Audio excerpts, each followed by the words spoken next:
Hello everyone, in this video we will see how to install and configure PostgreSQL Server 18.6 on Windows operating systems. Either it may be Windows 10, 11 or servers.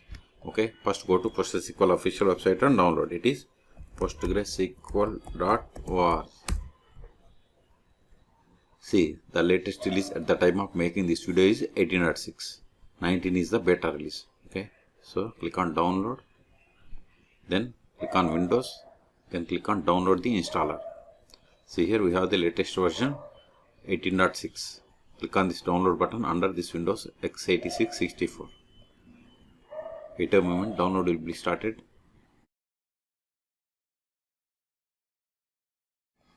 See, download started and its size is about 358 megabytes. Wait until download completes. Once download is completed, then we will install PostgreSQL Server.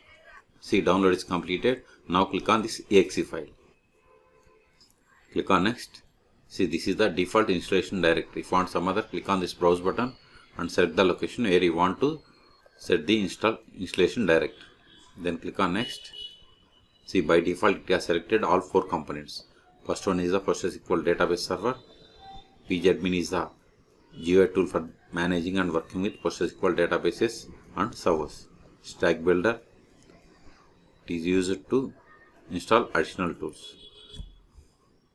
Command line tools. See, here we have different command line tools like pgbase backup, pgdump, pgrestore, pgbench and more. Okay, I want to install all, so select this. I want to install all, so I am going to select all these checkboxes. It is up to you. Then click on next. This is the data directory location. Next. Now we have to set the password for super user, that is Postgres. See here, it is Postgres is the super user. Remember this password. Later we need this password to log in to the PostgreSQL server. Default port for the PostgreSQL server is 5432. If you want some other, you can provide that port number. Okay, then click on next. Local settings, I am going with the defaults, or you can select anyone from this drop down. Next. See, this is the free installation summary. If you want to modify any one of these options or settings, click on back and you can edit. It is up to you. Then click on next. If you are okay with all the settings, then click on next. Again, it is confirmation, ready to install. Click on next. See, installation has been started. This will take time. I am going to pause this video until installation completes.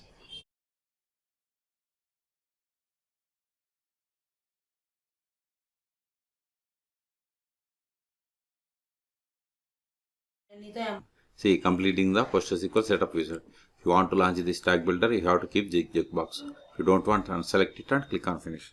Even if you unselect, you can also launch the stack builder by going to PostgreSQL folder. See, here we have the stack builder. Okay, so I'm going to unselect it and click on finish. Now we will connect to PostgreSQL server. Go to all applications again. Again, go to PostgreSQL folder. You can connect by using psql shell and pgAdmin.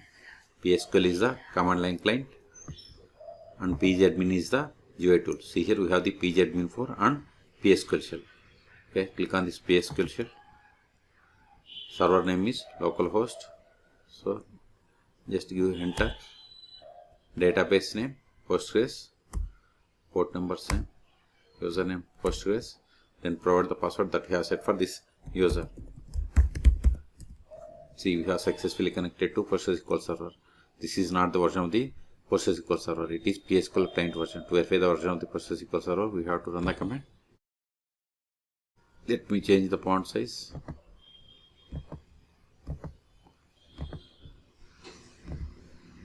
Now run, select. See, we have installed PostgreSQL Server 18.6.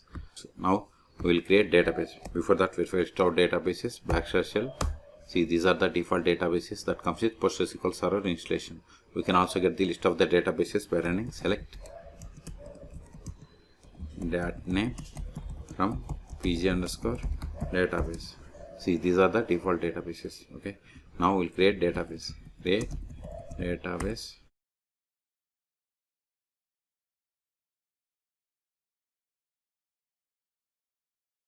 See, we have created database bank. Now switch to this database and create a table. To switch to database, we have to use \c or \connect. Either is same. Then provide the name of the database. See, you are now connected to database bank as user Postgres. Now verify list of tables. See, we don't have any tables. Now create table.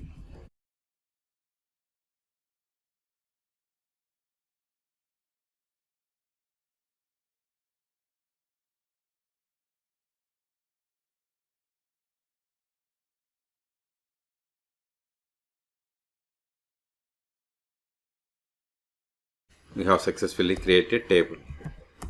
See, we have created table customer in public schema, and this is the one of the table. Now insert some data into this table.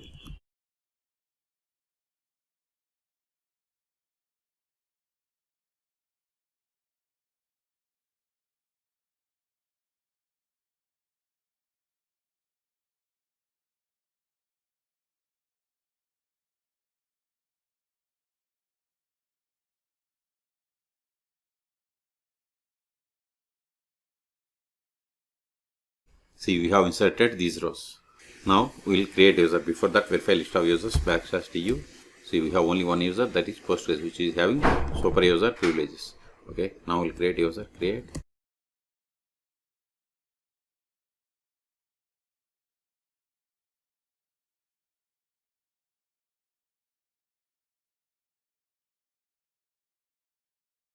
See, we have only one user, that is David.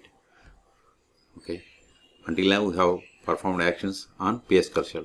We can also perform the same actions from the pgAdmin, or we can use the DBeaver. See, here we have the pgAdmin for. Now we can add the PostgreSQL server by clicking on this add new server, or right click on the servers, then register, then select server. Both are same. Now provide the name. Name can be anything. Then go to connection tab. Here we have to provide all the details like host name or address. Localhost is fine because PostgreSQL server is installed on this one, or you can give the loopback IP or the IP address of this machine. Port number same, username same, database name same. Then provide the password of this user. Then click on save, expand connection, expand databases. See, we have created this database. If you expand this database, go to schemas, then go to tables. See, here we have the table customer. Okay, want to run queries against this database, right click on the database, then select the query tool. Now run the query. Select star from customer, select the query and click on this execute button. So you got the same. Okay, in the same way, if you want to create database, right click on databases, create, then select database. Then we have to fill all these details. Okay, or you can give the same create database statement here also. Just select it and click on this execute button. See, here database created successfully, but it is not showing here. Right click, then refresh. See, we have the new database. If you go to the psql shell, if you run the same \shell, see, here we have the new database testdb.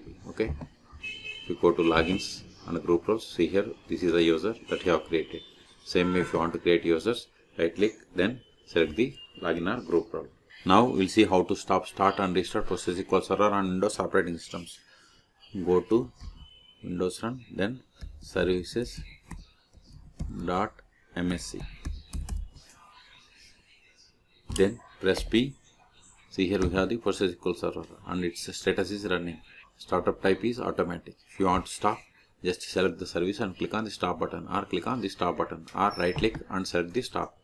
Or if you want to restart, same way you can use these three options. Okay, the last option that I want to show you is how to connect PostgreSQL server from the DBeaver.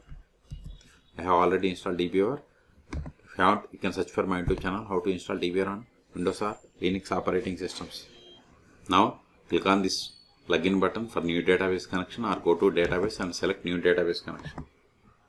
Then select the PostgreSQL, then click on next, then localhost is fine, everything is fine, username same, then provide the password of this user, then click on test connection. See, successfully connected to PostgreSQL server 18.6. Then click on finish. Now expand the connection, expand databases, select show all databases, then click on OK, click on OK.